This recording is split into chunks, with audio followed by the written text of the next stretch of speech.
My dear friends, myself Jay Dineshwar, and today I want to give you the third step of basic English.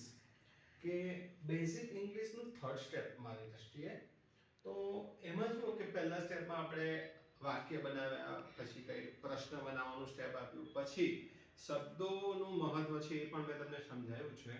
અને અહીં ફરી પાછું એક step આપવા માંગુ છું અને તે છે ડેમોન્સ્ટ્રેટિવ એડજેક્ટિવનું. ડેમોન્સ્ટ્રેટિવ એડજેક્ટિવ મીન્સ કે ધીસ અને ધેટ.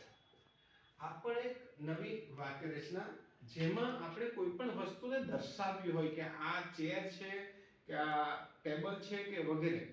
તો એ રીતના મિત્રો તમે જુઓ કે બેઝિક ઇંગ્લિશમાં ખરેખર તમારે એ વસ્તુ વિશે વિચાર કરવાનો છે કે તમારી પાસે વાક્યોની વેરાયટી કેટલી છે. અને જો તમે વાક્યો જુદા જુદા બનાવતા જાઓ, જેવી રીતે અહીંયા તમને બતાવું છું, દાખલા તરીકે ધીસ નો ઉપયોગ, તો ભાઈ ધીસ ઇઝ અ ચેર. આ એક સિમ્પલમાં સિમ્પલ વાક્ય છે, નજીક છે એટલા માટે મેં આ શબ્દ વાપર્યો છે ધીસ. હવે આ એક ડેમોન્સ્ટ્રેટિવ એડજેક્ટિવ છે.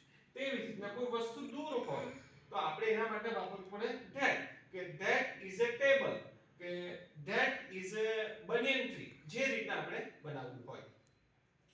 હવે તમારે એક વસ્તુ ધ્યાનમાં રાખવાની છે કે જો તમે વાક્યની જુદી જુદી વાક્ય રચનાઓ જો તમને બનાવતા નહીં આવડે તો ભવિષ્યમાં તમને બોલવાની તકલીફ પડશે.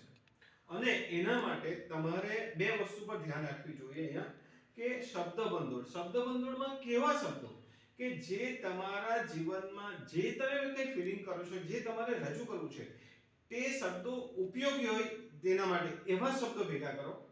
પ્લસ એડજેક્ટિવ વિશેષણો, પ્લસ વર્બ, કે જે તમને વાક્ય બનાવવા માટે જરૂરી છે. વર્બનો ઉપયોગ સામાન્ય વાક્ય માટે નથી જોઈતો, પણ એ ટેન્સીસ બનાવવા માટે. તો અહીં મિત્રો તમને હું મારું એક નાનું અમથું સૂચન કરું છું કે તમે કોઈ પણ સંજોગોમાં વાંચવાનું, વિચારવાનું અને વર્ડ કલેક્ટ કરવાનું શરૂઆત કરો. અને તો જ માત્ર તમે ભવિષ્યમાં એક સારા સ્પીકર તરીકે ઉભરી શકો.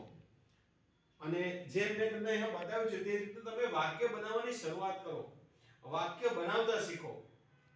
Okay, so here dear friends, thank you a lot. Thanks a lot.